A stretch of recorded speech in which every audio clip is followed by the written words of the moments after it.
Bonjour, au sommaire aujourd'hui le nouveau Ford Escape, le Dacia Logi du Trophée Andros, la fin du voyage pour la Jaguar XF et de la Formule 1.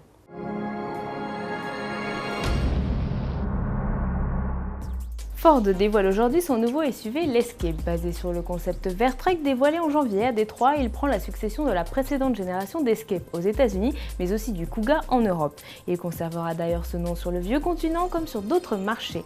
Le look est athlétique avec une face avant massive, un bouclier très haut, un capot nervuré, alors que Ford a revu l'espace intérieur à la hausse. Le nouveau Kuga sera également un peu plus long que l'actuelle génération qui plafonne à 4,44 m.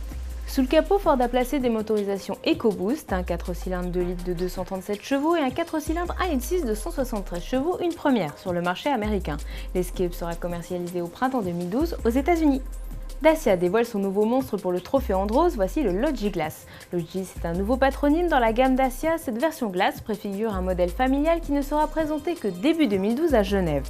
Côté look, le Logi mélange une face avant de Duster avec un arrière de Logan MCV assez aplati. Sous le capot, le Logi Glass embarque une motorisation V6 3 litres de 355 chevaux correspondant au règlement du Trophée Andros sur glace. Au volant, Dacia fait de nouveau confiance à Alain Prost, 2 fois vice-champion avec le Duster, mais aussi à son fils Nicolas Prost et Evan Stevenhart.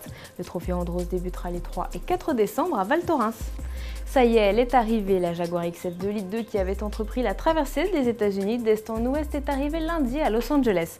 La XF a ainsi parcouru en 8 jours 2884 miles, soit 4641 km en ne consommant que 3,79 litres au 100. Certes, la berline a maintenu une moyenne de 85 km/h, mais elle a rencontré des densités de trafic très différentes entre les grandes villes ou les longues lignes droites du centre du pays. Le but était d'établir des chiffres de consommation précis pour ce modèle de 190 chevaux.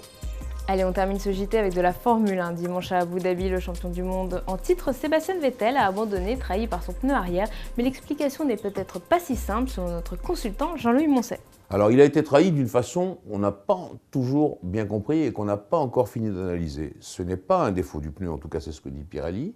Ce n'est pas un défaut de la voiture, c'est ce que dit Red Bull. Mais tout de même, je ne peux pas croire qu'au premier virage du Grand Prix, ou au deuxième, donc à 300-400 mètres après le départ, il ait été victime d'une crevaison lente. Ça, c'est impossible, parce que ça veut dire que le gars qui s'occupe des pneus n'a rien fait.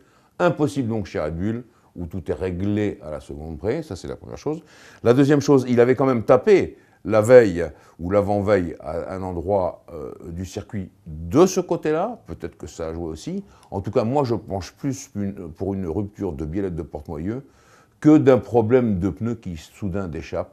On verra, je le répète, l'analyse. Je vous la donnerai probablement au moment du Grand Prix du Brésil, parce que les langues auront eu le temps de se délier.